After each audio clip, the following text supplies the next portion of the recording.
कल्पना कीजिए, आप एक नदी के किनारे खड़े हैं। आपकी आंखें समुद्र की गहराई तक फैले क्षितिज को निहार रही हैं, पर बीच में सिर्फ पानी है, लहरों का अंतहीन संसार।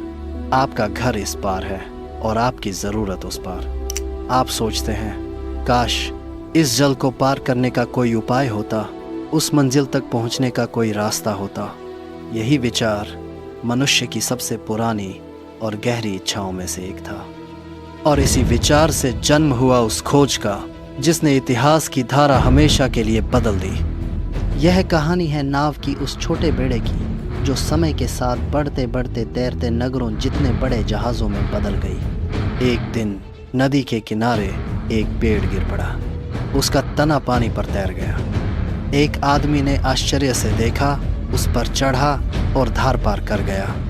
यह था मानव जाति का पहला जल यात्रा अनुभव। लेकिन कहानी यहीं समाप्त नहीं हुई। जब मनुष्य ने देखा कि तना तैर सकता है, तो उसने उसे खींचकर अपने गांव लाया।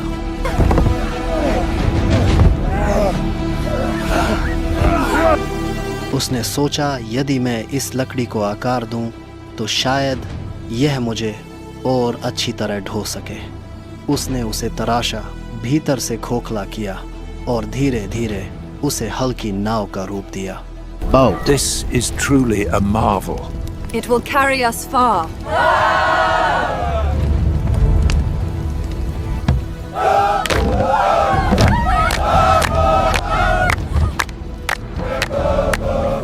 अब वे इन नावों को नदी तक ले जाते और पानी में उतारते।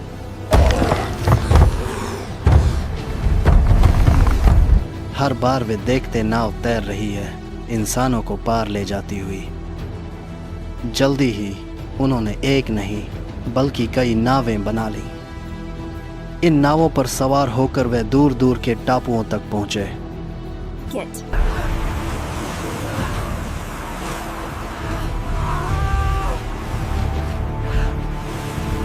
नए लोगों से मिले, वस्तुएं बांटी और व्यापार आरंभ हुआ। एक साधारण लकड़ी के तने से एक नई दुनिया खुल गई। फिर मनुष्य ने अपनी कला को और निखारा। उसने समझा, अगर लकड़ी हल्की और पतली होगी तो नाव और तेज चलेगी। तो उसने आग और पत्थर के औजारों से तने को और गहराई तक खोखला किया और उसे डोंगी कैनो का रूप दिया। आज भी यूरोप में पेस्से कैनो नामक डोंगी मौजूद है। यह लगभग 10,000 वर्ष पुरानी है। कल्पना कीजिए, हजारों वर्ष पहले ही मनुष्य पानी पर यात्रा कर रहा था। नाव अब केवल भोजन या जीवित रहने का साधन नहीं रही थी, वह यात्रा, व्यापार और जुड़ाव का माध्यम बन चुकी थी। समय बीता और मनुष्य ने एक और आविष्कार किया, पाल। अब नाव केवल हाथों और चप्पुओं पर निर्भर नहीं थी, खुद हवा उसकी शक्ति बन गई। यही वह क्षण था जब समुद्रों की सीमाएं टूट गईं।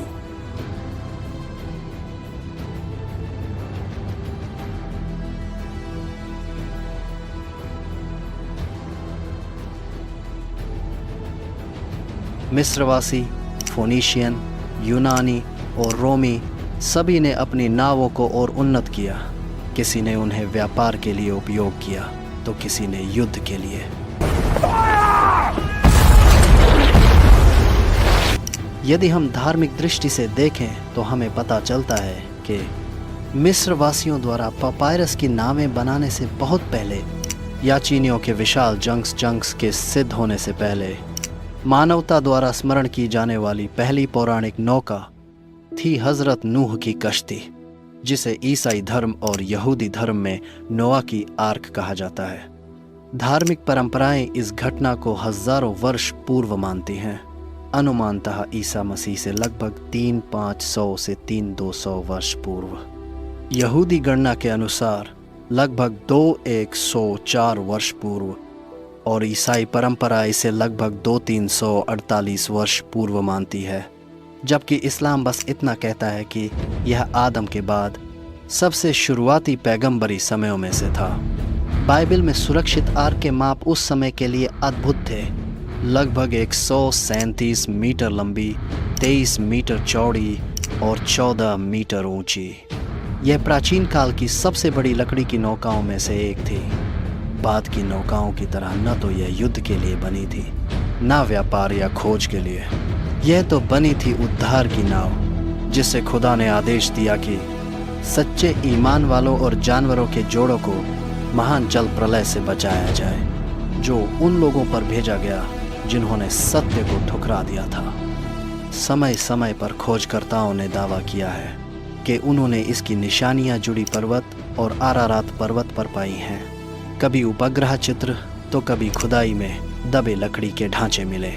हालांकि कोई भी प्रमाण अब तक पूरी तरह सिद्ध नहीं हो पाया, लेकिन उद्देश्य वही था, पानी पर अधिकार पाना। धीरे धीरे छोटी नावें विशाल जहाज़ों में बदल गईं। बंदरगाह चहल पहल से भरने लगे।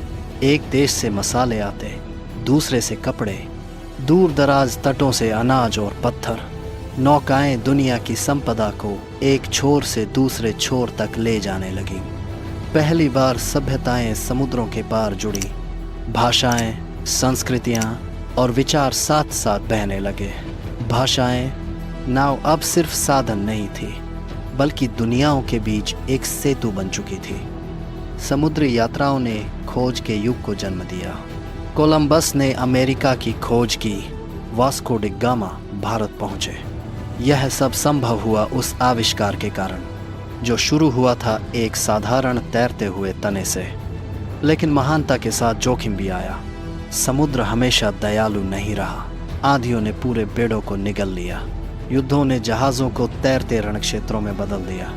और फिर आई मानव इतिहास की सबसे चर्चित त्रासदियों में से एक, टाइटैनिक। The Titanic. 1912 में इसे अड़ूबने वाला कहा गया।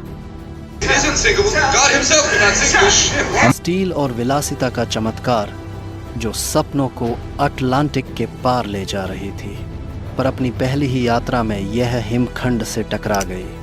1500 से अधिक जीवन समाप्त हो गए। टाइटैनिक बन गई प्रतीक मानव के अहंकार का और प्रकृति की अडिग शक्ति का। उसने याद दिलाया कि समुद्र केवल जुड़ाव की राह नहीं है, बल्कि विनम्रता की कसौटी भी है। सदियां बीतती गईं। लकड़ी की जगह लोहे और स्टील ने ले ली। 19वीं सदी में आया भाप का इंजन। नावें बन गईं स्टीमशिप्स, जो यात्राएं महीनों में होती थीं, अब दिनों में पूरी होने लगीं। व्यापार कई गुना बढ़ गया। दुनिया सिमटने लगी। जहाज़ अब केवल परिवहन का साधन नहीं थे, वह साम्राज्य निर्माण, प्रवास और यहाँ तक कि वैश्विक युद्ध के औजार बन गए। समुद्रों ने सैनिक, सामान और शांति की आशाएं ढोईं। आज नावें महासागर की दानव बन चुकी हैं। कुछ हजारों टन माल लेकर चलती हैं। कुछ तैरते नगरों की तरह यात्रियों को सुकून देती हैं। कुछ गहरे सागर में विज्ञान के लिए उतरती हैं। कुछ लोग और माल लेकर राष्ट्रों को जोड़ती हैं। और एक और अद्भुत नाव है, पनडुब्बी सबमरीन। अब तक की किसी भी नाव से अलग, पनडुब्बियां लहरों पर नहीं चलती, बल्कि उनके नीचे उतर जाती हैं, चुपचाप गहराई में समाती हुई। पहले इन्हें युद्ध के लिए बनाया गया, जहां वे अदृश्य रहकर वार कर सकती थीं, पर बाद में वे विज्ञान की आंखें बन गईं। समुद्र की सतह के नीचे छिपी दुनिया को खोजने लगीं। उन्होंने विचित्र जीवों, जलमग्न पर्वतों और समुद्र तल के रहस्यों को उजागर किया। पनडुब्बियों ने साबित किया कि मनुष्य सिर्फ समुद्र पार ही नहीं कर सकता, बल्कि उसमें प्रवेश भी कर सकता है। लेकिन सोचिए, यह सब कहाँ से शुरू हुआ था? नदी में तैरते एक साधारण लकड़ी के तने से।